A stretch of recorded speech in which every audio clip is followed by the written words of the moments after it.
Welcome, my friends. Today I will share with you a story of love lost and found, a family's journey through hardship to healing. Enjoy the story. 9-year-old Emily Johnson sat on the worn plaid couch in the cramped living room of the tiny house she shared with her mother Sarah, on the outskirts of Williston, North Dakota. Faded yellow curtains blocked the late afternoon sun that threatened to bake the little room. "Mama, how come you never talk about my daddy?" Emily asked, her wide blue eyes studying Sarah intently. Sarah froze, nearly dropping the plate she was drying. Even after all these years, the pain still felt so raw. She took a deep breath, steadying herself. "Well, honey, your daddy, he fell in love with another woman when I was pregnant with you. And he left us. But why? Didn't he love you? Didn't he want me?" Emily looked at her with such innocence that it shattered Sarah's heart all over again. "Of course he wanted you, baby. Loving you had nothing to do with why he left. Your daddy he made some bad choices." Sarah set the plate down and came over to Emily, smoothing her daughter's unruly chestnut curls. Emily's brow furrowed as she processed this information. Even at her young age, she understood her family was different from those of her classmates. They all had daddies who came to school events and coached Little League. She didn't even have a daddy to put on the Father's Day card she made in art class last week. Well, if her own daddy didn't want the job, she'd just have to find a new one. Emily squared her little shoulders resolutely. She hated seeming weak or girlish, which is why she never wore dresses and only played with the boys at recess. She would find a way to replace her missing father figure, no matter what it took. Sarah collapsed into bed later that night, exhausted to her very core. Being a single mother was draining enough, but dredging up the painful memories of her failed marriage today had sapped her last reserves. She could still vividly remember the day she first met David's mother, Margaret. Sarah had been so nervous, wanting so badly to make a good impression on her new mother-in-law. But the disdain in Margaret's eyes as she looked Sarah up and down made it clear she had already been judged and found lacking. "Trash!" Margaret spat out as she picked disdainfully at Sarah's Walmart blouse. "You're just temporary trash David's slumming with." Sarah had been stunned speechless at Margaret's open hostility. Over the years, she tried her best to win over the imperious older woman, but nothing was ever good enough. Not the home-cooked meals, not the spotless house Sarah kept, and certainly not Sarah herself. When David had his terrible accident at the factory and needed an expensive operation they couldn't afford, Margaret had descended like a vulture. "I'll give you the chance," she told Sarah. "But only if you sell that little house your granny left you. Consider it payment for me fixing the mess you've made of my son's life." Sarah had reluctantly agreed, believing Margaret's smooth lies about only wanting to help them. She signed over the only thing of value she had, her pride and joy, the cozy cottage she had inherited from her beloved grandma and had dreamed of raising her own family in someday. David came home from the hospital a changed man, cold and cruel. He sneered at Sarah's swollen belly and accused her of cheating on him while he recovered. "Who's the father, he growled as he threw his plate of spaghetti against the wall. "Which of your trashy little boyfriends is my baby's daddy? Or do you even know?" "David, please, nobody else. It's only ever been you, I swear it," Sarah sobbed. "Liar!" he'd bellowed. "I found your secret stash of tight dresses and heels, you two-timing whore." Only later did Sarah discover Margaret had planted those clothes in their closet to enrage David and convince him of Sarah's imagined infidelity. In the end, David stormed out, filing for divorce, and Margaret watched in triumph as everything fell apart, just as she'd intended. Sarah wiped away hot tears as the painful memories washed over her. She couldn't change the past. All she could do now was focus on giving Emily the best life possible, even if it meant doing it alone. 3 months later, Sarah sat in the darkened living room feeding newborn Emily. She still couldn't quite believe she was a mother. Aunt Linda let her move into the little apartment over her garage when Sarah showed up 8 months pregnant with no money and no place to go. It wasn't much, but it kept a roof over their heads. Sarah had to give up her dream of being a literature teacher, forced to take a job as a milkmaid on Linda's farm instead, so she could afford diapers and formula. The work was hard, and Linda was a tight-fisted taskmaster, begrudging Sarah every penny, but they had food in their bellies and a safe place to sleep. Sarah knew it could be worse.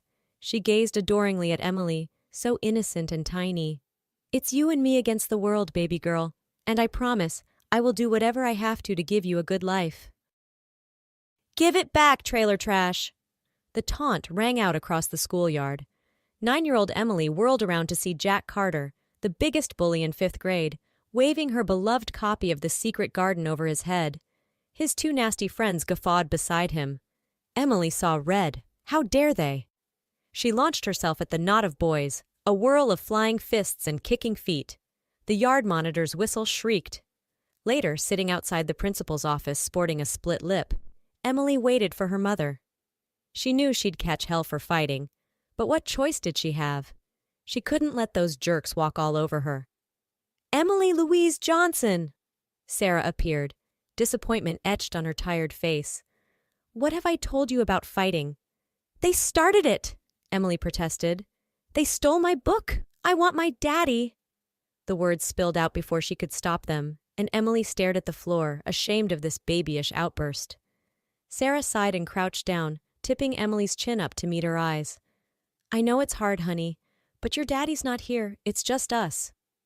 Sarah wrapped Emily in a hug, her own heart aching for the pain her little girl carried. "I will always protect you, Emily," Sarah vowed fiercely. "No matter what, I will keep you safe." If only Sarah knew how soon that promise would be tested. Emily hunched her shoulders as she trudged down the sidewalk. Her shoes pinched her toes, the tattered soles wearing through. The too small dress from the church donation bin rode up her skinny thighs. Suddenly, a hard shove from behind sent her sprawling. Jack and his cronies, the bane of her existence. Well, if it isn't little Emily Johnson," Jack drawled, leering at her.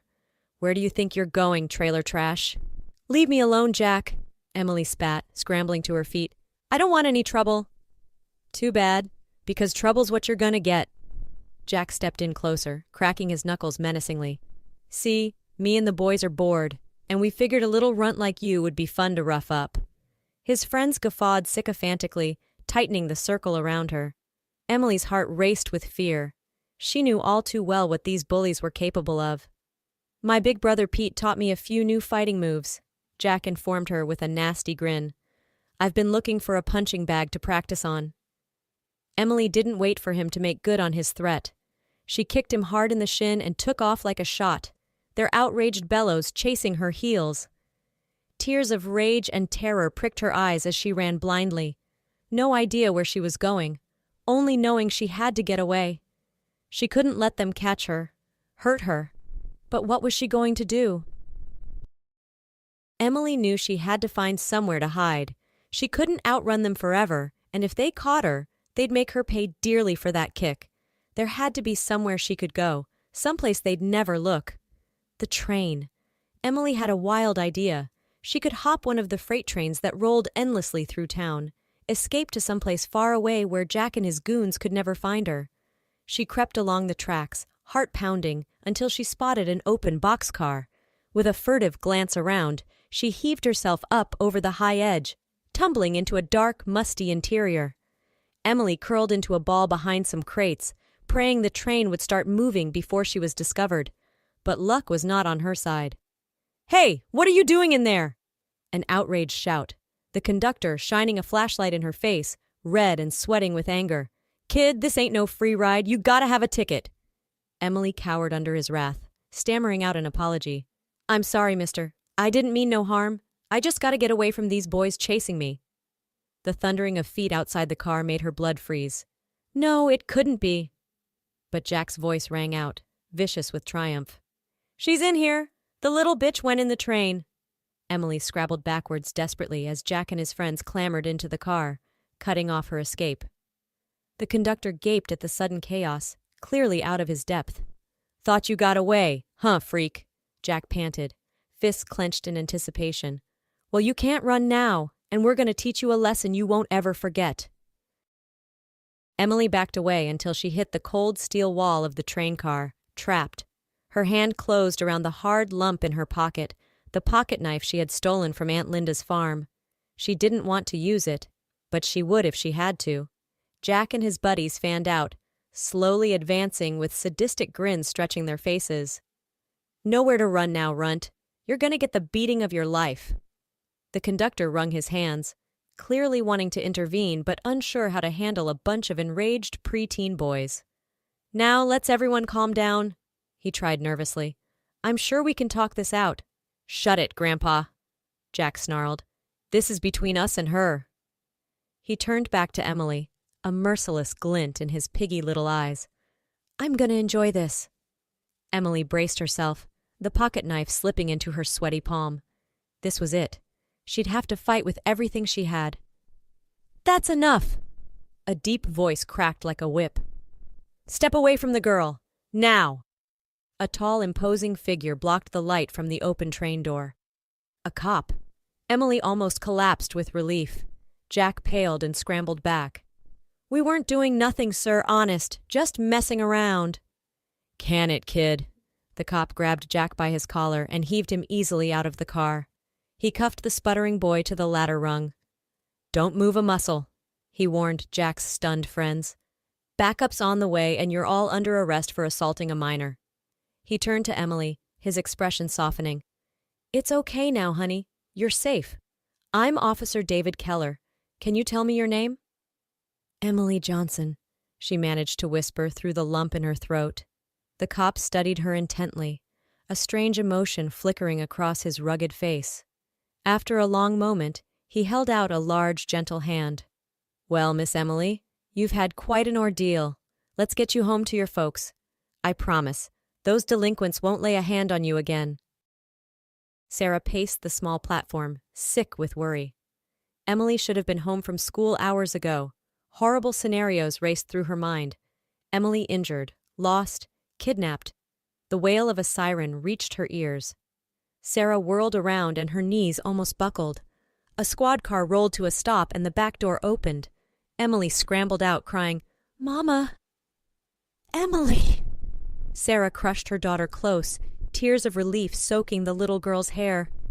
My baby, what happened? Are you all right? She's had a difficult afternoon, but she's safe now, a painfully familiar baritone answered. I made sure of that.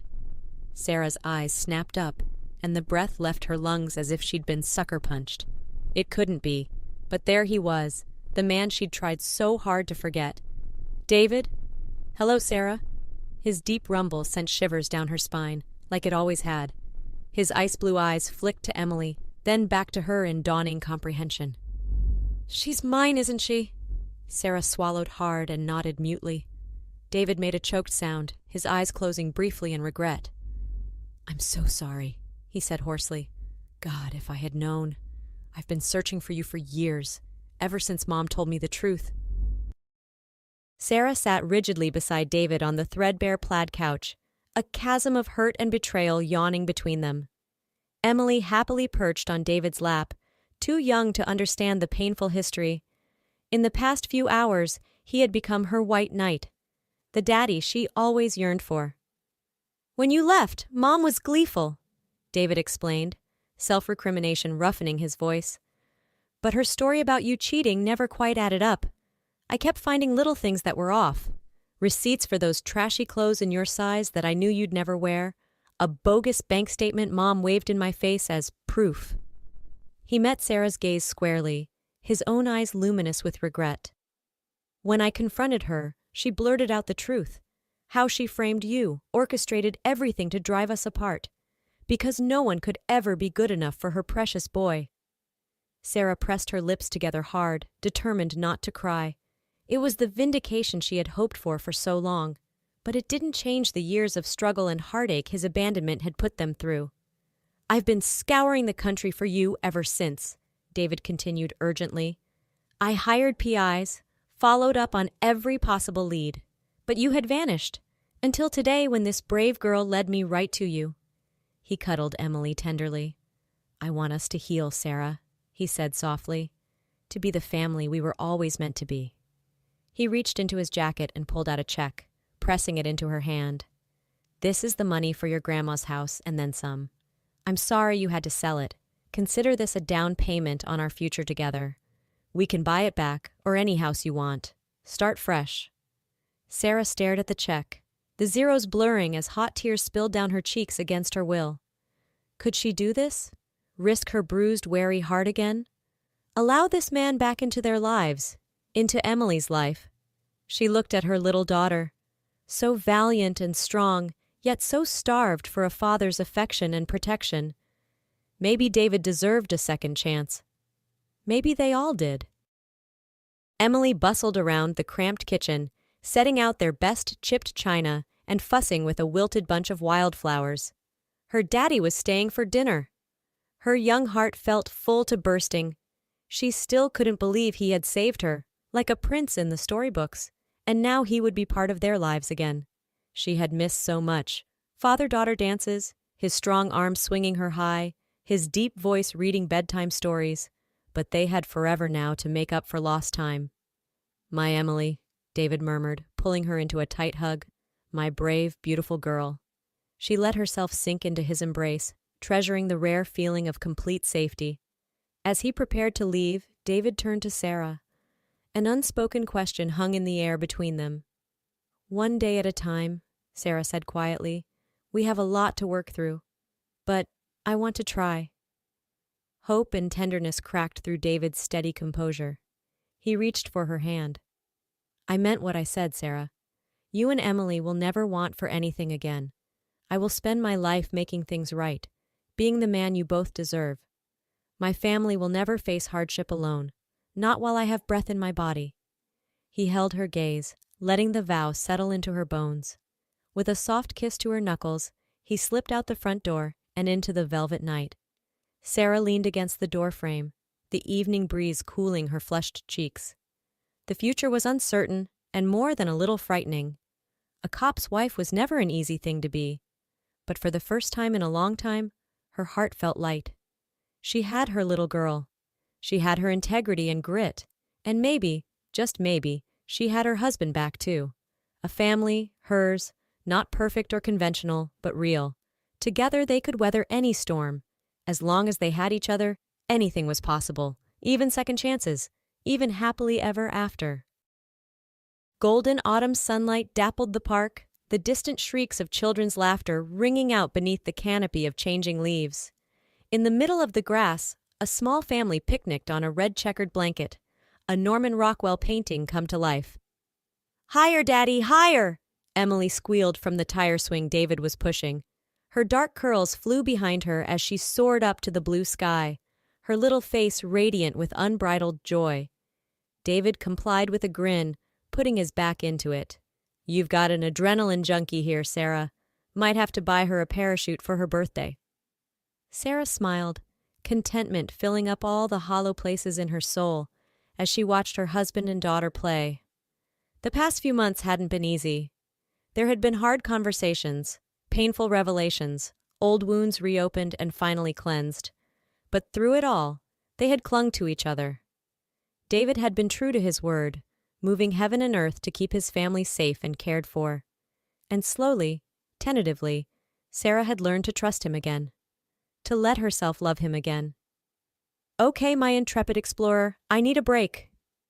David collapsed dramatically on the blanket, pulling Emily down into his lap and tickling her until she giggled breathlessly. "Daddy, stop!" she gasped between peals of laughter, and he relented, hugging her tight instead. "Never," he smiled into her hair. "I'll never stop loving you, Emmy Bear. Not ever." Sarah met his eyes over their daughter's head, her own shining with unshed tears. She had spent countless nights praying for a moment like this, for the three of them to be together, a family, and now it was here, her wildest, most desperate dream come true. David reached for Sarah's hand, tugging her to nestle against his other side. He wrapped his arms around both of his girls, cocooning them in his strength and love. "Sometimes I still can't believe this is real," he murmured. "That I get to have you both, after everything. I won't ever take it for granted. You two are my whole world." Sarah laid her head on his broad shoulder, listening to Emily's sweet giggles and David's resonant heartbeat under her ear. Maybe there was no such thing as a perfect family. Maybe every couple had their struggles, their broken places, But in that golden moment, Sarah felt certain that every tear, every lonely night, every sacrifice had been worth it, because it had led her here, to her own little piece of paradise, a devoted husband, a delighted child, a family pieced back together with forgiveness and hope and unconditional love. It was messy and hard-won and a little bit miraculous, and it was hers. Snuggling deeper into David's side, Sarah thought her heart might just burst with sheer happiness. The three of them had been to hell and back, but they had made it, together, and she knew that whatever life threw at them next, they would face it the same way. As a team, forever.